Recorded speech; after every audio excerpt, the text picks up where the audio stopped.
Nina in Jan prisegata na protipotrošništvo. Namesto nakupa novega pohištva sta se odločila za predelavo in popravilo starega.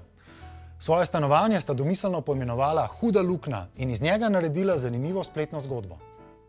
Danes mladim parom ni enostavno priti do svoje prve nepremičnine in če jim to vendarle uspe s pomočjo staršev in sorodnikov, je še vedno potrebno to stanovanje opremiti, kar pa spet ni mačji kašelj.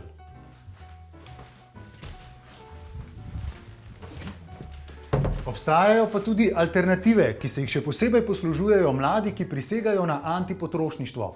Namesto da pohištvo kupijo, obdelajo, prenovijo, popravijo staro pohištvo, ki ga morda najdejo na kakšnem kosovnem odpadu, preko spleta ali pa jim ga podari dobra stara teta in podobno.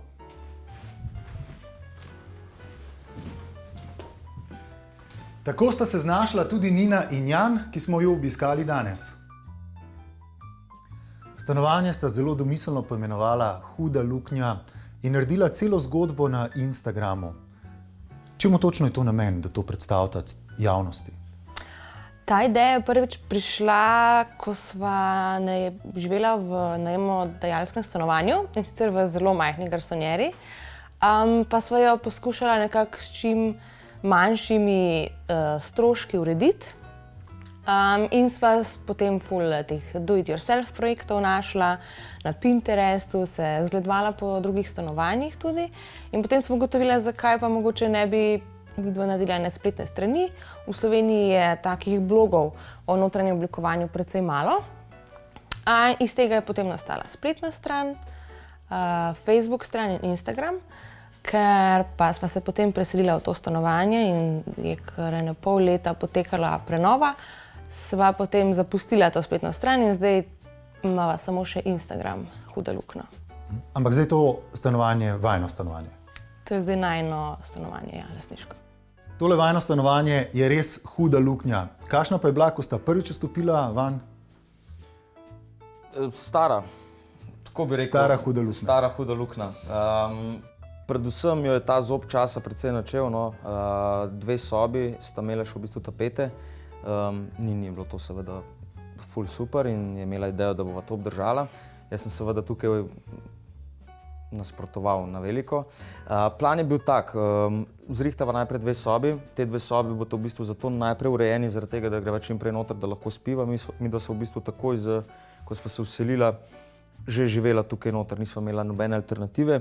Tako da prvi 2 sobi sta se uredili, se pravi tapete dol, vso staro pohištvo ven in pa v bistvu opomnjeni smo bili strani strokovnjaka, da pač tukaj nujno treba zamenjati tudi elektriko. Tako da to je bila prva zadeva potem, ko se je po celem stanovanju zamenjala elektrika. Naslednja stvar je bila pa potem kuhinja. Tukaj pa v bistvu komplet vse zamenjano, vse inštalacije, vsa elektrika, vsa voda. Nina in Jan pojasnjujeta, da sta imela pri prenovi zares veliko pomoči prijateljev. Veliko so jima pomagali pri selitvi, pa tudi pri gradbenih delih so prijateljske roke prišle prav. To je bilo pravo udarniško delo, prenova pa je trajala dobrih 6 mesecev. Zaradi omejenih sredstev sta marsikaj naredila tudi sama in se pri tem veliko naučila. Vse, kar je presegalo njune zmožnosti, pa so opravili pravi mojstri. Ta prenova je bila nadvse zanimiva dogodivščina, predvsem pa dobra popotnica za življenje, pravi Jan. V kuhinji ima eno zelo zanimivo zgodbo. Tekom tega gradbišča, ko se je dogajalo v tem modelu kuhinje, midva sva si zelo želela ladijski pod, ampak nekako sva ugotovila, da bo to tehnično zelo neizvedljivo. Nakar dvigneva topli pod in spodaj vidva neke časopise, dvigneva te časopise, spet topli pod, dvigneva te časopise in spodaj ladijski pod, ki ga zdaj vidimo v kuhinji. Ko že govorimo o teh časopisih, no, tam se je kreirala neka zanimiva časovna kapsula, se pravi, pod prvim slojem so bile informacije v časopisih, novice vezane na Neil Armstronga in njegov obisk na Luni. Medtem ko recimo pod drugim slojem teh časopisov je bilo veliko govora o SFRJ-ju in Jugoslaviji in Titotu. In ja, po cirka 2 tednih brušenja, kitenja, smo prišli do tega rezultata in sva v bistvu zelo vesela, da je ta zadeva tam bila, ker zelo paše v ta stil kuhinje, ki sva si ga želela. Prav, ta ladijski pod je bil del nekega arhiva skritega Tako. In predvidevamo, da je iz samih začetkov bloka, se pravi iz leta 1952. Včasih pa kak nov zanimiv predmet nastane tudi po naključju ali iz potrebe, pripovedujeta. Zanimivo poličko, nastalo iz stare kitare, ki zdaj krasi tako imenovano glasbeno sobo, je ustvaril Jan.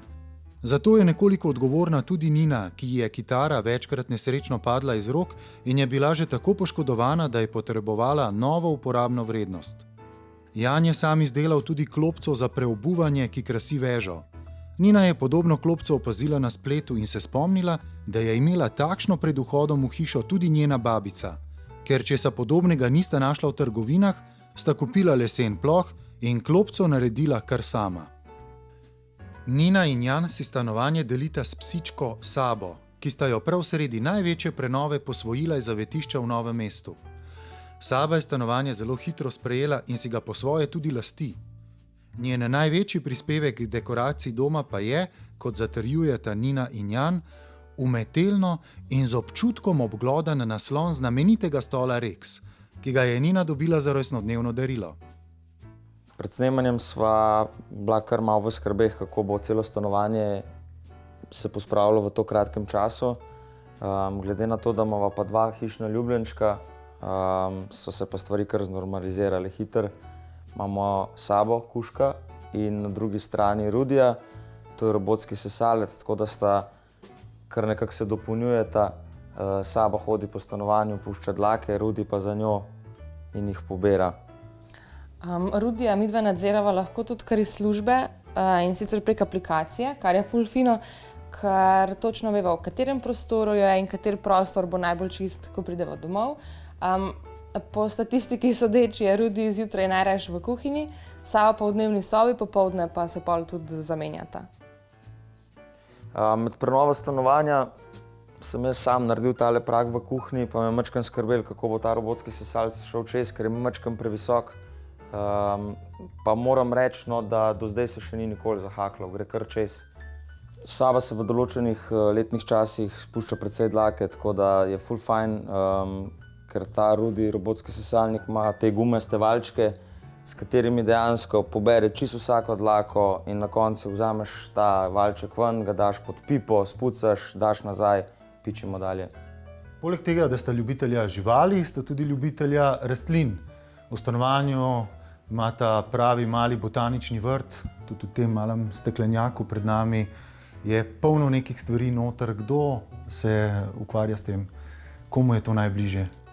Ja, jaz sem lastnica večine rož. Ravno zadnjič sem štela in jih imam več kot 50, ampak cilj je, da pride več kot 1 na kvadrat stanovanja.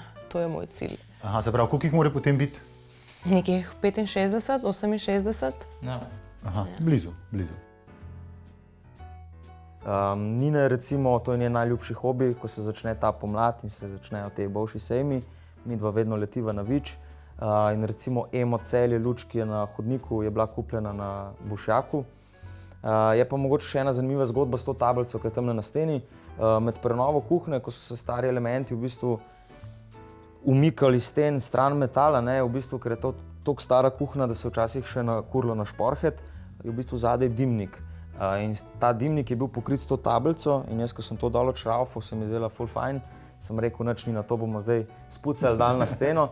In s temi tablicami ne bi baje v Jugoslavijo uvažali avtomobile iz Nemčije, tako da verjetno je nek srečnež s to tablico se pripeljal mnogo hrošča v Jugoslavijo v tistem času.